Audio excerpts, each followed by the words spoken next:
Ada satu pola pikir yang diam-diam sedang merusak hidupmu.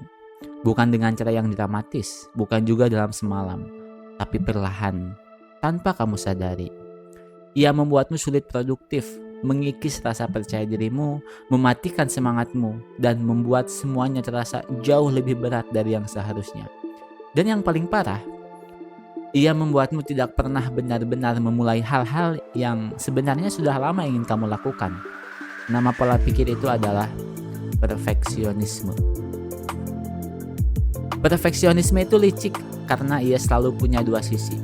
Kebanyakan orang hanya melihat sisi pertamanya, sisi yang terlihat seperti ambisi, standar yang tinggi, atau keinginan untuk selalu memberikan yang terbaik. Dan itu bukan hal yang buruk. Justru, hal-hal seperti itu bisa mendorongmu untuk terus berkembang dan mengasah kemampuan. Tapi ada sisi lain dari perfeksionisme, sisi yang jauh lebih gelap yang datang tanpa kamu sadari. Ia muncul sebagai suara kecil di dalam kepalamu yang terus berbisik. Jangan mulai dulu sebelum kamu benar-benar siap. Jangan unggah dulu, belum sempurna.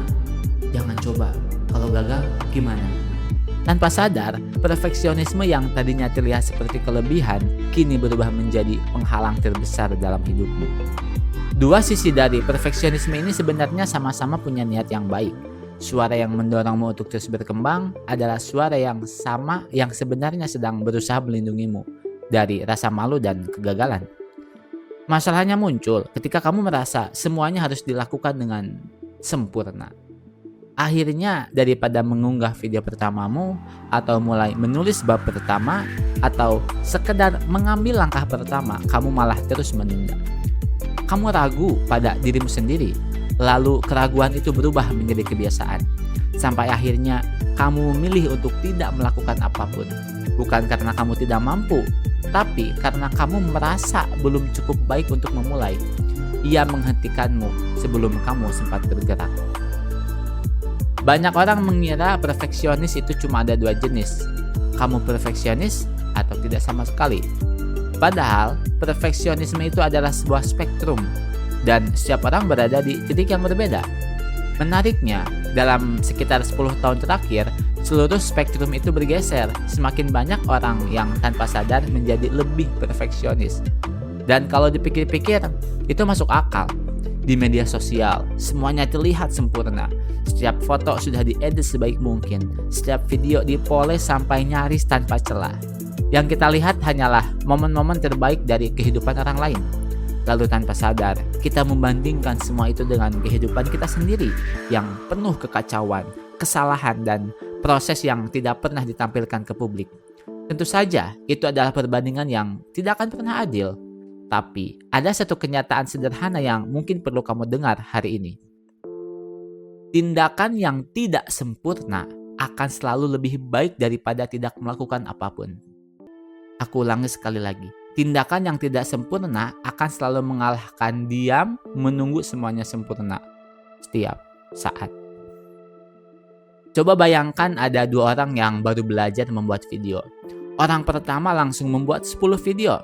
Hasilnya mungkin berantakan, editannya kasar, bicaranya kaku, tapi semua videonya selesai dan diunggah. Orang kedua menghabiskan waktu berminggu-minggu hanya untuk menyempurnakan satu video. Masalahnya, video itu tidak pernah selesai dan tidak pernah diunggah. Menurutmu, siapa yang akan berkembang lebih cepat? Jawabannya sederhana, orang yang berani mencoba. Bukan orang yang hanya terus memikirkan untuk mencoba. Kemampuan tidak lahir dari terlalu banyak berpikir, kemampuan lahir dari tindakan. Hal ini dibuktikan oleh sebuah eksperimen dari seorang profesor fotografi. Dia membagi mahasiswanya menjadi dua kelompok. Kelompok pertama dinilai berdasarkan jumlah foto yang mereka hasilkan. Kelompok kedua dinilai hanya dari satu foto terbaik yang harus dibuat sesempurna mungkin. Hasilnya cukup mengejutkan. Foto-foto yang benar-benar luar biasa justru berasal dari kelompok pertama, kelompok yang menghasilkan banyak foto. Kenapa? Karena mereka benar-benar terjun ke lapangan. Mereka terus memotret, mencoba berbagai sudut, membuat banyak kesalahan, dan belajar dari sana. Sementara kelompok yang mengejar kesempurnaan lebih banyak menghabiskan waktu untuk berpikir, merencanakan, dan menganalisis tanpa cukup banyak berlatih. Lalu bagaimana cara keluar dari jebakan overthinking ini? Kamu harus memaksa semua ide yang ada di kepalamu keluar menjadi sesuatu yang nyata, walaupun masih berantakan. Disinilah ada satu aturan sederhana yang bisa sangat membantu. Namanya aturan 77%. Coba tanyakan pada dirimu, bisakah aku membuat ini benar-benar sempurna? Jawabannya hampir pasti tidak.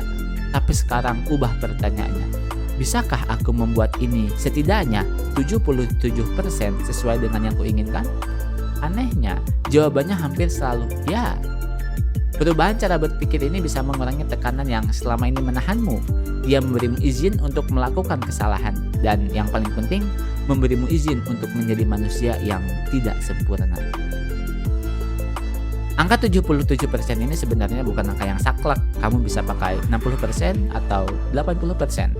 Yang terpenting adalah menemukan batas yang membuatmu mau memulai dan menyelesaikan tanpa harus terjebak dalam overthinking. Jadi, buatlah draft pertamamu sejelek mungkin. Biarkan idemu masih berantakan. Targetmu bukan 100% sempurna. Targetmu hanyalah mencapai 77%. Sisanya, kamu selalu punya waktu untuk memperbaikinya nanti. Dan justru disitulah perfeksionisme menjadi berguna. Saat proses mengedit, saat menyempurnakan, di tahap itulah standar tinggi dibutuhkan. Bukan saat kamu baru mulai menciptakan sesuatu. Kamu tidak bisa menyempurnakan sesuatu yang bahkan belum pernah kamu buat. Nanti saat suara kecil itu kembali muncul dan berkata, ini belum cukup bagus. Jangan langsung mempercayainya. Coba tanyakan satu pertanyaan sederhana kepada dirimu sendiri. Apakah ini sudah mencapai 77%? Kalau jawabannya ya, maka itu sudah lebih dari cukup.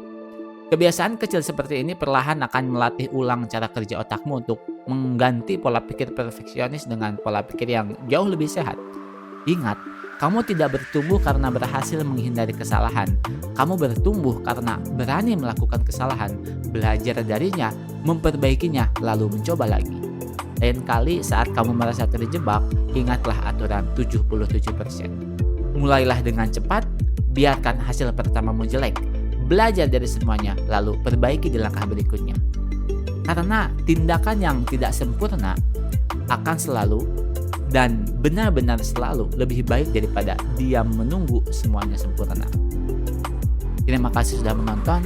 Kalau narasi ini bermanfaat untukmu, jangan lupa klik like, subscribe, dan bagikan ke temanmu yang mungkin sedang terjebak dalam perfeksionisme. Sampai jumpa di video berikutnya and see you.